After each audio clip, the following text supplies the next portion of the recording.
आप सभी का स्वागत है आपके अपने YouTube चैनल RS एजुकेशन पर। आज हम लोग क्लास 10th के NCERT मैथ का अध्ययन करने जा रहे हैं। ये वीडियो मैथ का पहला चैप्टर का वीडियो होगा। पहला चैप्टर जिसका नाम है वास्तविक संख्याएं। ये बहुत ही महत्वपूर्ण चैप्टर है। इनसे कुल मिलाकर आपको 10 से 15 अंक के क्वेश्चन जो है एग्जाम में पूछे जाते हैं। और ये वीडियो जो है आप लोगों के लिए जो छात्र क्लास 10th में पढ़ रहे हैं या तैयारी करने वाले हैं उन सभी छात्रों के लिए बहुत ही यूजफुल वीडियो होगा। तो प्लीज़ अभी तक आप हमारे चैनल पर नए हैं तो चैनल को सब्सक्राइब कर लीजिए, वीडियो को पूरा देखिए और वीडियो को दोस्तों में शेयर कीजिएगा। चलिए देखते हैं कि ये चैप्टर में क्या क्या पढ़ना है हमको और इसके बेसिक क्या क्या है इस चैप्टर में। चलिए सबसे पहले इस चैप्टर में हम देखते हैं कि क्या क्या पढ़ना है और किन किन टॉपिकों से क्वेश्चन पूछे जाते हैं एग्जाम में। देखिए कुल मिलाकर इस चैप्टर में सबसे पहले 3 प्रश्नावली दिए गए हैं, 4 प्रश्नावली है। सबसे पहले प्रश्नावली 1.1 1.1 है। उसके बाद प्रश्नावली 1.2 है, ठीक है। उसके बाद प्रश्नावली 1.3 है और फिर प्रश्नावली 1.4 है। मतलब 1.1 से लेकर 1.4 तक प्रश्नावली इस चैप्टर में है। चलिए अब पहला प्रश्नावली में हमको यूक्लिड विभाजन से HCF निकालना है, ठीक है। HCF जो कि 2 मार्क्स में एग्जाम में पक्का पूछे जाते हैं, जो कि यूक्लिड विभाजन प्रमेय से हमको पढ़ना है। 1.2 में हमको अभाज्य गुणनखंड विधि से HCF और LCM निकालना पड़ेगा। उसके बाद 1.3 में देखिए ये मुख्य बात है ना। और भी कई सारे क्वेश्चन इस प्रश्नावली में हमको पढ़ने के लिए मिलता है, लेकिन मेन जो है प्रश्नावली 1.1 वो HCF पर स्पेशल है। 1.2 जो है वो HCF और LCM दोनों है, लेकिन इसमें जो है अभाज्य गुणनखंड विधि से निकालना पड़ता है HCF LCM। और 1.3 जो है इसमें मेनली रूप से अपरिमेय संख्याओं को सिद्ध करना है, अपरिमेय संख्याओं को सिद्ध करना है ये 1.3 में। और 1.4 जो है इसमें आपको शांत और अशांत की पहचान करना है, शांत और अशांत की जो है पहचान करना है, शांत और अशांत की, ठीक है। और उसके बाद P/Q के रूप में बदलना भी 1.4 में ही सीखेंगे हम, ठीक है। तो ये कुछ टॉपिक है जिसमें HCF है, HCF LCM जो कि अभाज्य गुणनखंड विधि से है, और यहाँ जो HCF है ये यूक्लिड विभाजन प्रमेय से पढ़ना है। यूक्लिड विभाजन से हमको HCF निकालना है, ठीक है। और ये जो है HCF LCM वो है अभाज्य गुणनखंड विधि से, अभाज्य गुणनखंड विधि से सीखेंगे हम। और इसमें अपरिमेय संख्या को सिद्ध करने का तरीका जो है सीखेंगे। और फिर शांत और अशांत दशमलव प्रसार को जो है पहचानना सीखेंगे। ये सब इसी चैप्टर में सीखेंगे। और ये चैप्टर आपको बता दी कि कुल मिलाकर जो है आपको ये 10 से 15 अंक के चैप्टर है, ठीक है। चलिए उसके बाद संख्याओं की पूरी जानकारी जो है इस चैप्टर में हम देखेंगे कि सीखेंगे कि संख्या क्या होता है, संख्या के कौन कौन से अंग है, ठीक है, क्योंकि उनसे भी क्वेश्चन जो है पूछे जाते हैं एग्जाम में।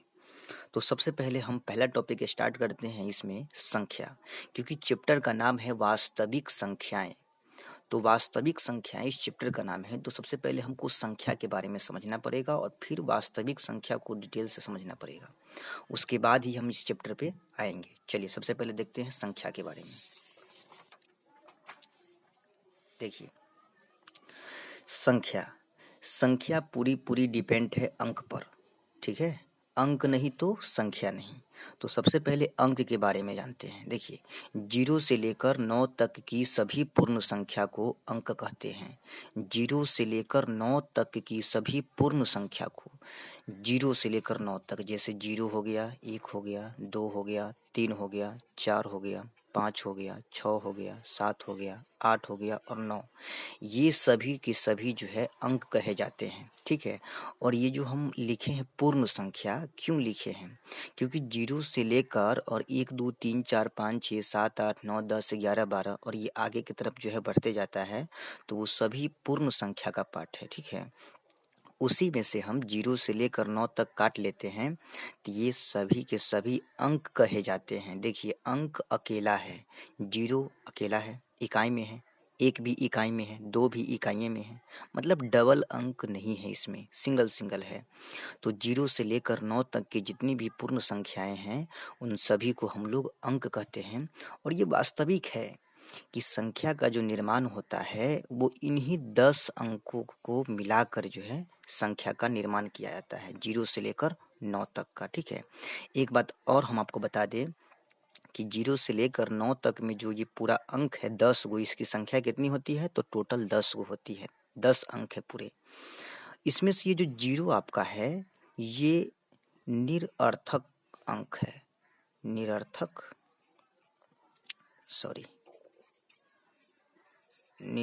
अंक है। और बाकी जो है 1 2 3 4 5 6 7 8 9 ये सभी के सभी सार्थक अंक कहे जाते हैं, ये सभी के सभी सार्थक अंक कहे जाते हैं। ठीक है, चलिए अब इन्हीं 10 अंकों को मिलाकर संख्या का निर्माण होता है, इन्हीं 10 अंकों को मिलाकर संख्या का निर्माण होता है। ठीक है, तो संख्या हम कह सकते हैं, देखिए जैसे इन सभी अंकों का प्रयोग कीजिए, 2 अंक 3 अंक का प्रयोग कीजिए। जैसे देख लीजिए 121, अब 121 जो है इसमें 3 अंक का प्रयोग हुआ है, जिसमें एक अंक 2 बार है, एक एक और एक अंक 1 बार है, 3 अंकों का प्रयोग हुआ तो ये क्या हो गया संख्या। देखिए इसमें क्या है कि 1 से अधिक अंक है ना। जैसे लिखते हैं 245, इसमें 3 अंक है, जैसे लिखते हैं 5636 लिखते हैं ना, तो इसमें 4 अंक हैं। तो आप कोई भी संख्या लिखिए उसमें इन्हीं 10 अंकों का जो है ना प्रयोग होता है। तो संख्या किस पर टिका है, अंक पर, और अंकों की संख्या कितनी है 10 है। कहां से कहां तक, 0 से लेकर 9 तक। क्लियर है, चलिए अब समझते हैं संख्या किसे कहते हैं। तो संख्या किसी समूह, संख्या का प्रयोग हम किसी समूह को दर्शाने के लिए करते हैं। जैसे 50 लोग हैं तो उसको हम 50 से सूचित करते हैं कि वहाँ 50 लोग हैं, है ना। तो संख्या जो है 1 से अधिक मतलब 9 से ज़्यादा को दर्शाना पड़ता है तो हम संख्या का इस्तेमाल करते हैं, नहीं तो अंक का इस्तेमाल करते हैं। ठीक है, चलिए संख्या जो है आपको मुख्य रूप से 2 प्रकार के हैं। ठीक है, एक है वास्तविक संख्या और एक है अवास्तविक, या इसी को हम काल्पनिक संख्या भी कह सकते हैं। देखिए वास्तविक संख्या किसे कहते हैं, तो वैसी संख्या जिसका वास्तव में मान निकलता हो, है ना, या यूं कहे तो परिमेय संख्या और अपरिमेय संख्या के समूह को ही वास्तविक संख्या कहते हैं। ठीक है, परिमेय संख्या और अपरिमेय संख्या के समूह को ही हम वास्तविक संख्या कह सकते हैं, परिमेय संख्या और अपरिमेय संख्या। ठीक है, परिमेय संख्या और अपरिमेय संख्या, और अपरिमेय संख्या के समूह को हम लोग क्या बोलेंगे, वास्तविक संख्या। जिसका वास्तव में कुछ न कुछ मान निकलता हो उसको हम लोग वास्तविक संख्या कहेंगे। ठीक है, और काल्पनिक संख्या या अवास्तविक संख्या जिसको कहते हैं, इसमें रियल में कोई मान निकलता नहीं है, इसीलिए हम लोग इसको अवास्तविक या काल्पनिक संख्या कहते हैं। ठीक है, जिसका रियल में वास्तव में कोई मान न हो उसे अवास्तविक संख्या, और जिसका वास्तव में मान हो उसे वास्तविक संख्या कहते हैं। ठीक है, चलिए आगे बढ़ते हैं, देखते हैं। देखिए वास्तविक संख्या का आपका 2 पार्ट हुआ है और अवास्तविक संख्या का पार्ट नहीं है। देखिए हमको मेनली रूप से इस चैप्टर में वास्तविक संख्या के बारे में पढ़ना है, तो हम वास्तविक संख्या के पूरे परिवार के बारे में समझेंगे कि इसका परिवार कितना हुआ, मतलब ये कितने पार्ट में बटा, फिर उसका कितना पार्ट हुआ, फिर उसका कितना पार्ट हुआ, है ना, इसके बारे में हम लोग समझेंगे। तो अवास्तविक संख्या को यहीं पे एंड कर देते हैं, खत्म कर देते हैं, और वास्तविक संख्या को आगे भी हम लोग समझते हैं, समझने की कोशिश करते हैं। चलिए आगे बढ़ते हैं। देखिए वास्तविक संख्या जो है आपको 2 प्रकार के होते हैं। पहला है परिमेय संख्या और दूसरा है अपरिमेय संख्या। मतलब जितनी भी वास्तविक संख्याएं हैं ये टोटल 2 पार्टों में बटा हुआ है। कुछ तो वास्तविक संख्या परिमेय होता है और कुछ वास्तविक संख्या अपरिमेय होता है। ठीक है, अब परिमेय क्या होता है, तो देखिए जो भी संख्या है जिसको P बट्टे Q के रूप में आप लिख सकते हैं। ठीक है, जहाँ ये P और Q, जहाँ पर ये P और Q जो है वो दोनों क्या है, पूर्णांक है, दोनों पूर्णांक है, तथा क्यू जो है जीरो नहीं है, क्यू जीरो नहीं है, वो सभी के सभी परिमेय संख्या कहलाते हैं। आप उसको पी बाई क्यू के रूप में लिख सकते हैं, उसी को हम लोग परिमेय संख्या कहते हैं। और ये पी क्यू क्या है, ये दोनों जो है पूर्णांक है। और पूर्णांक क्या होता है ये इसी वीडियो में हम लोग आगे समझेंगे। देखिए इसमें जो है पी और क्यू के जगह पर कोई भी अंक आप डाल सकते हैं, कोई भी संख्या डाल सकते हैं, चाहे वो माइनस में हो प्लस में हो, है ना, डाल सकते हैं, या शून्य हो। लेकिन क्यू का मान केवल शून्य नहीं डालिएगा। जैसे देखिए 0/5 ये भी परिमेय संख्या है।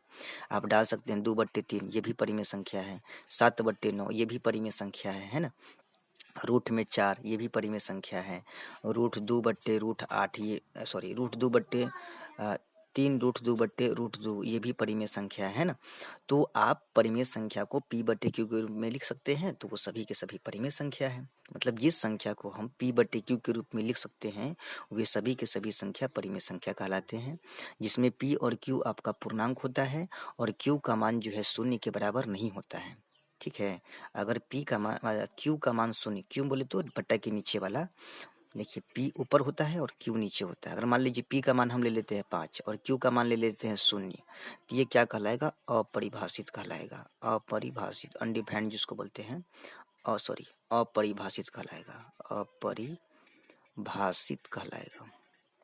ठीक है, इसको हम डिफाइन नहीं कर सकते हैं, इसीलिए ये संभव नहीं है। बटा के नीचे 0 नहीं आता है, इसीलिए यहाँ पर लिखा गया है कि q शून्य के बराबर नहीं होता है। ठीक है, मतलब किसी भी भिन्न संख्या का हर हम बोल सकते हैं, हर मतलब नीचे वाला जो होता है वो 0 नहीं होता है। ठीक है, अब आते हैं अपरिमेय संख्या पर। देखिए इसके बारे में हम लोग और डिटेल से समझेंगे, क्योंकि परिमेय और अपरिमेय संख्या से क्वेश्चन पूछे जाते हैं एग्जाम में। देखिए अपरिमेय संख्या किसे कहते हैं, तो वैसी संख्या जिसको आप p/q के रूप में नहीं लिख सकते हैं। जिसको p/q के रूप में लिख सकते हैं वो परिमेय संख्या है, और जिसको नहीं लिख सकते हैं p/q के रूप में वो अपरिमेय संख्या है। जैसे कि √2 को आप p/q के रूप में नहीं लिख सकते हैं, है ना, मतलब इसका शुद्ध वर्गमूल नहीं होगा, इसीलिए ये एक अपरिमेय संख्या है। √5 ये भी एक अपरिमेय संख्या है।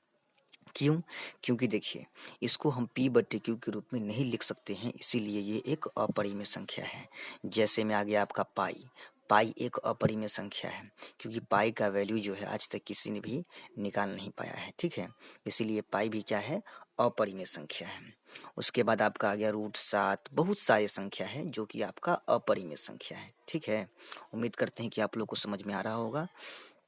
चलिए देखते हैं आगे। अब देखिए परिमेय संख्या जो है इसका भी पार्ट आगे हुआ है, लेकिन अपरिमेय संख्या का पार्ट नहीं है। हम परिमेय संख्या के पार्ट के बारे में समझते हैं कि परिमेय संख्या कितने प्रकार के होते हैं और कौन कौन से होते हैं। चलिए आगे देखिए परिमेय संख्या के पार्ट को समझने से पहले हम थोड़ा परिमेय और अपरिमेय पे चर्चा और कर लेते हैं अच्छी तरह से, क्योंकि परिमेय और अपरिमेय से एग्जाम में बहुत सारे क्वेश्चन पूछे जाते हैं। चलिए देखिए आपको कुछ पॉइंट हम बताते हैं कि पॉइंट है कि परिमेय संख्या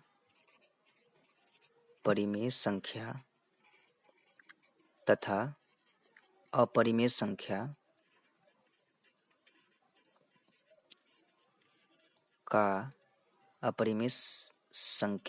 का योग तथा अंतर एक अपरिमेय संख्या होता है। अपरिमेय संख्या होता है। देखिए एक परिमेय संख्या ले लीजिए और एक अपरिमेय संख्या ले लीजिए, और दोनों के बीच आप जोड़ लगाइए। मतलब योग मतलब होता है जोड़ और अंतर में अंतर होता है घटाव। तो आप दोनों के बीच जोड़ लगाइए या फिर अंतर लगाइए, जोड़ कीजिए या अंतर कीजिए, मतलब घटाइए। वो पूरा के पूरा संख्या जो बनेगा वो क्या बनेगा, आपका अपरिमेय बनेगा। ठीक है, जैसे कि मान लीजिए 4 क्या है, परिमेय संख्या है, क्योंकि ये रूट से बाहर है, इसको हम p/q के रूप में लिख सकते हैं, तो ये परिमेय संख्या है। और √2 क्या है, अपरिमेय संख्या है। ठीक है, तो ये हो गया आपका परिमेय संख्या और ये हो गया आपका अपरिमेय संख्या। अभी दोनों के बीच में जोड़ लगा दीजिए, मतलब प्लस का चिन्ह लगाइए, या नहीं तो आप ये दोनों के बीच में माइनस का चिन्ह लगा दीजिए। अब प्लस का चिन्ह लगाइएगा तो संख्या क्या बनेगा, 4 + √2। 4 + √2, तो ये 4 + √2 कौन संख्या बनेगा, ये पूरी की पूरी संख्या जो कहलाएगा वो आपका अपरिमेय संख्या कहलाएगा, आपका अपरिमेय संख्या कहलाएगा। या नहीं तो आप माइनस का चिन्ह लगाते हैं दोनों के बीच, तो भी ये जो संख्या बन रहा है 4 माइनस रूट 2, ये पूरी की पूरी अपरिमेय संख्या कहलाएगा, पूरी की पूरी अपरिमेय संख्या। ठीक है, मतलब क्या, देखिए एक परिमेय संख्या लीजिए और एक अपरिमेय संख्या लीजिए। अभी दोनों के बीच में आप जोड़ का चिन्ह लगाइए या फिर घटाव का चिन्ह लगाइए, पूरी की पूरी संख्या जो बनेगा वो पूरा अपरिमेय संख्या बनेगा। ठीक है, एक और पॉइंट समझिए, आप एक परिमेय संख्या लीजिए, ठीक है, और एक लीजिए अपरिमेय संख्या, एक लीजिए अपरिमेय संख्या, ठीक है, एक अपरिमेय संख्या लीजिए। अभी दोनों के बीच गुना का चिन्ह लगाइए या फिर भाग का चिन्ह लगाइए। गुना के चिन्ह लगाइएगा ना एक परिमेय संख्या और एक अपरिमेय संख्या के बीच, तो भी जो संख्या बनेगा वो एक अपरिमेय संख्या बनेगा। या फिर आप भाग का चिन्ह लगाइएगा एक परिमेय संख्या और एक अपरिमेय संख्या के बीच, तो भी जो संख्या बनेगा वो भी एक अपरिमेय संख्या बनेगा। एग्जाम्पल के लिए आपको समझाते हैं, देखिए जैसे मान लीजिए वही 4 ले लीजिए, 4 परिमेय संख्या है और रूट 2 जो है वो आपका अपरिमेय संख्या है। ठीक है, अभी दोनों के बीच हम गुना का चिन्ह लगाते हैं, तो 4 में रूट 2 से गुना करेंगे तो ये हो जाएगा 4 रूट 2। अभी जो संख्या बना है 4 रूट 2, ये कौन संख्या हो जाएगा, तो ये आपका अपरिमेय संख्या कहलाएगा। देखिए इसमें बांटते हैं, दोनों को अलग अलग करते हैं, तो 4 गुने रूट 2, जिसमें 4 को स्पेशल बात 4 के बारे में पूछेगा तो ये स्पेशल परिमेय संख्या है, और रूट 2 के बारे में पूछेगा तो ये स्पेशल अपरिमेय संख्या है। लेकिन दोनों के बीच जो संबंध हम गुना का दिए हैं ना, इसीलिए ये जो संबंध बन के यहाँ पर आया ये अपरिमेय संख्या कहलाएगा। या नहीं तो आप इस तरह से लिखिए 4 भागा रूट 2। अब यहाँ पे हम क्या कर रहे हैं कि 4 और रूट 2, 4 तो परिमेय है और ये अपरिमेय है, दोनों के बीच भाग लगा रहे हैं, तो भाग देंगे तो इसको हम इस तरह से लिखेंगे 4 बट्टे रूट 2, 4 बट्टे रूट 2। बट्टा को भाग को हम लोग बट्टा में भी लिख सकते हैं, तो ये जो आपका 4 बट्टे रूट 2 बनेगा ये भी आपका अपरिमेय संख्या बनेगा। ठीक है, क्योंकि एक परिमेय संख्या और एक अपरिमेय संख्या का भागफल भी क्या कहलाता है, अपरिमेय संख्या ही कहलाता है। मतलब एक परिमेय संख्या और एक अपरिमेय संख्या का योगफल हो या अंतर हो या गुणनफल हो या भागफल हो, ये सभी के सभी क्या कहलाएगा, अपरिमेय संख्या कहलाएगा। उम्मीद करते हैं कि मेरी बात जो है आप लोगों को समझ में आ रही होगी। देखिए आगे बढ़ते हैं, अब देखते हैं कि परिमेय संख्या के परिवार के बारे में, कि परिमेय संख्या कितने पार्टों में बटा है और कौन कौन से हैं। चलिए देखिए, परिमेय संख्या आपका होता है 2 प्रकार के, एक होता है पूर्णांक संख्या और एक होता है भिन्न संख्या। ठीक है, पूर्णांक संख्या वैसी संख्या जो प्लस में हो चाहे माइनस में हो चाहे शून्य हो, ये सभी के सभी पूर्णांक संख्या कहलाती है। ठीक है, मतलब जितनी भी संख्या है चाहे वो धनात्मक हो या फिर ऋणात्मक हो, ठीक है, जितनी भी संख्या है चाहे वो धनात्मक हो या फिर ऋणात्मक हो, ये सभी के सभी पूर्णांक संख्या कहलाती है, इसमें जीरो भी शामिल होता है। ठीक है, मतलब जितनी भी संख्या है चाहे वो प्लस में हो, ये प्लस वाला पार्ट है और ये माइनस वाला पार्ट है, जितनी भी संख्या है चाहे वो धनात्मक हो, धनात्मक बोले तो प्लस वाला, या फिर ऋणात्मक हो मतलब माइनस वाला, या फिर शून्य हो, ये सभी के सभी संख्या पूर्णांक संख्या कहलाती है। ठीक है, ये सभी के सभी संख्या पूर्णांक संख्या कहलाती है। और दूसरा आपका आता है भिन्न संख्या, दूसरा आता है भिन्न संख्या। देखिए भिन्न संख्या किसे कहते हैं, जैसे मान लीजिए आप किसी संख्या को, जैसे मान लीजिए आप 25 को 7 से जो है ना भाग दे रहे हैं, तो 7 से भाग दीजिएगा तो इसको आप इस तरह से भी लिख सकते हैं 25/7, है ना, 25/7। यही 25/7 क्या कहलाएगा, भिन्न संख्या कहलाएगा। और भिन्न संख्या याद रखिएगा बट्टा में होता है, बट्टा के ऊपर होगा बट्टा के नीचे होगा, तो ऊपर वाले को हम लोग अंश कहते हैं और नीचे वाले को हम लोग हर कहते हैं।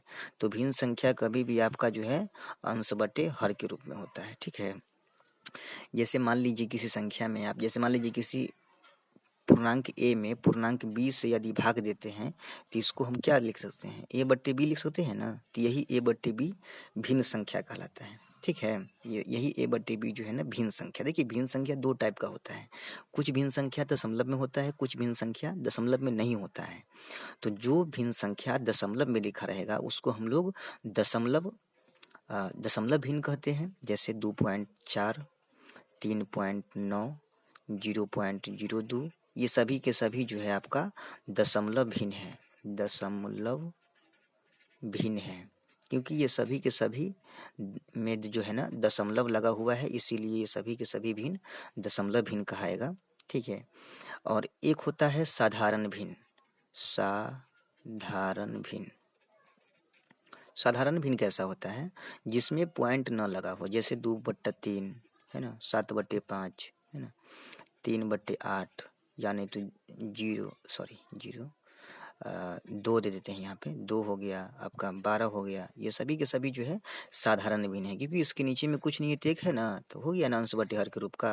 ये सभी के सभी जो है साधारण भिन्न है, जिसमें दशमलव नहीं लगा हो, और जिसमें दशमलव लगा हो वो होता है आपका दशमलव भिन्न। ठीक है, तो भिन्न संख्या आपका दो प्रकार का हो जाता है, एक होता है साधारण भिन्न, एक होता है दशमलव भिन्न। दशमलव भिन्न में दशमलव लगा होता है, और साधारण भिन्न में दशमलव नहीं लगा होता है। ठीक है, चलिए, ये जो पूर्णांक संख्या है, हम क्या बोले हैं कि जितनी भी संख्या है, चाहे वो धनात्मक हो मतलब प्लस में हो, या फिर ऋणात्मक हो चाहे माइनस में हो, या फिर जीरो हो, ये सभी के सभी संख्या पूर्णांक संख्या कहलाती है। तो इसी में से देखिए 3 पार्ट में बट गया, एक हो गया आपका प्लस वाला साइड, एक हो गया आपका माइनस वाला साइड। तो प्लस वाले साइड को हम 2 नामों से जानते हैं। एक तो इसको हम लोग कह सकते हैं धनात्मक पूर्णांक कह सकते हैं। ठीक है, या नहीं तो इसको हम लोग प्राकृत संख्या भी कह सकते हैं, प्राकृत संख्या भी कह सकते हैं। देखिए, धनात्मक पूर्णांक कहिए या धनात्मक संख्या कहिए, धनात्मक संख्या भी कह सकते हैं, या नहीं तो इसको हम प्राकृत संख्या भी कह सकते हैं। ठीक है, और इसको हम लोग ऋणात्मक पूर्णांक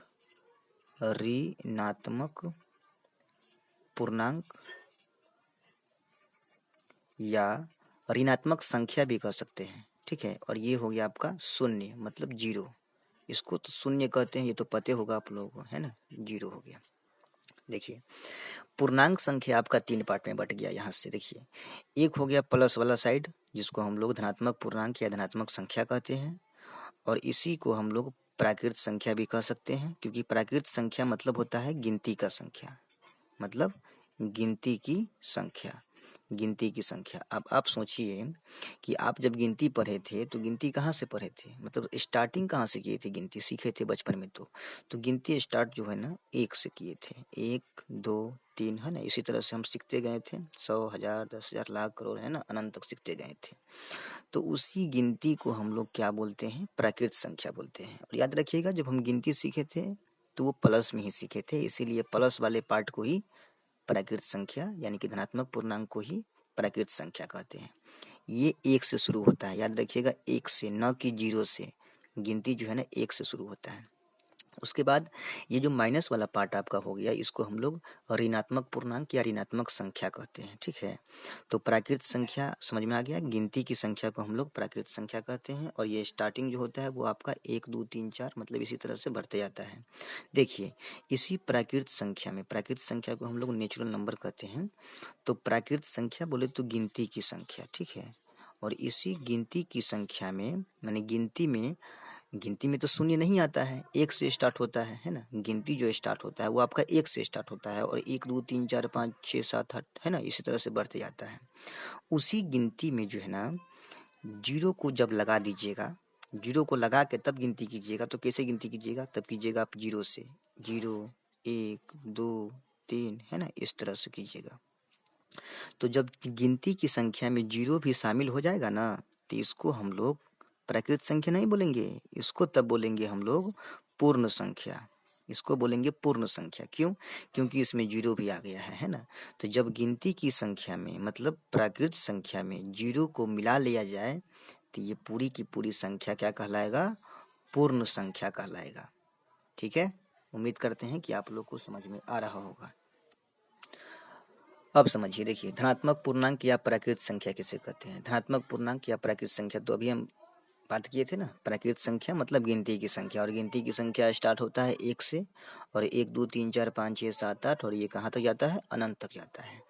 अब ये देखिए, अब इस गिनती की संख्या में जो कि शुरू होता है 1 से और अनंत तक जाता है, इसको हम लोग 4 भागों में बांट के समझ लेते हैं। ठीक है, देखिए, कुछ गिनती की संख्या में ऐसे संख्या हैं जिनको हम लोग सम संख्या कहते हैं, ठीक है। और कुछ गिनती की संख्या में ऐसे संख्या है जिनको हम लोग विषम संख्या कहते हैं, ठीक है। और कुछ गिनती की संख्या में ऐसे संख्या है जिसको भाज्य संख्या भी कहते हैं, और कुछ गिनती की संख्या में ही ऐसे संख्या भी है जिसको अभाज्य संख्या कहते हैं, ठीक है। अब इस गिनती की संख्या में सम संख्या किसे कहते हैं वो समझिए। देखिए, गिनती की संख्या में आपको जो संख्या ऐसा दिखे कि 2 से भाग देने पर पूरी तरह से कट जाता हो, गिनती की संख्या में जो संख्या 2 से भाग देने पर पूरी तरह कट जाता हो, उसको हम लोग सम संख्या कहते हैं, ठीक है। मतलब जो संख्या 2 से पूरी कट जाए, पूरी विभाजित हो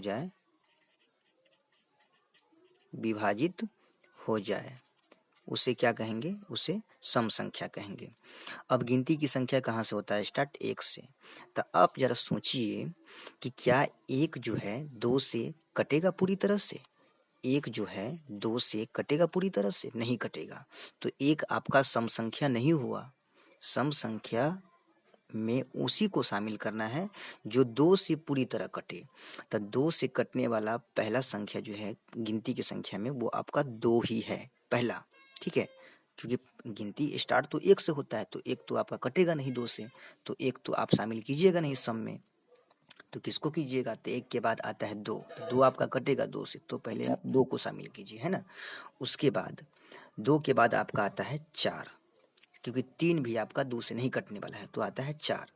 4 के बाद आपका 5 नहीं कटेगा 2 से, तो आपका आएगा 6, है ना। 6 के बाद 7 नहीं कटेगा 2 से, तो आएगा आपका 8। 8 के बाद 9 नहीं कटेगा आपका, तो 10, है ना, 10 आपका आ जाएगा। 10 के बाद 11 नहीं कटेगा, तो फिर 12 आ जाएगा। तो समझिए कि 1 को छोड़कर अगला वाला, जैसे 12 है तो 12 आ गया सम वाला में, तो 13 को छोड़ दीजिए क्योंकि 13 नहीं कटेगा, तो 14 को लीजिए, 14 आपका हो गया फिर सम संख्या। तो सम संख्या हम वैसी संख्या को कह सकते हैं जो 2 से भाग देने पर पूरी तरह से विभाजित हो जाता हो, कट जाता हो, ठीक है। उम्मीद करते हैं कि आप लोग समझ रहे होंगे। अब समझिए विषम संख्या। विषम संख्या में वैसे संख्या को शामिल करना है जो 2 से पूरी न कटता हो, पूरी तरह से न कटता हो। जैसे देखिए, अब इसमें गिनती की संख्या में 2 से कौन कौन नहीं कट रहा था? तो 2 तो कटवे किया है शुरू में 2 कटा है, तो कौन नहीं कटा है? तो 1 नहीं कटा है ना। 1 नहीं ना कट रहा था, देखिए नहीं कट रहा था 2 से, तो उसको आप विषम संख्या में डाल दीजिए।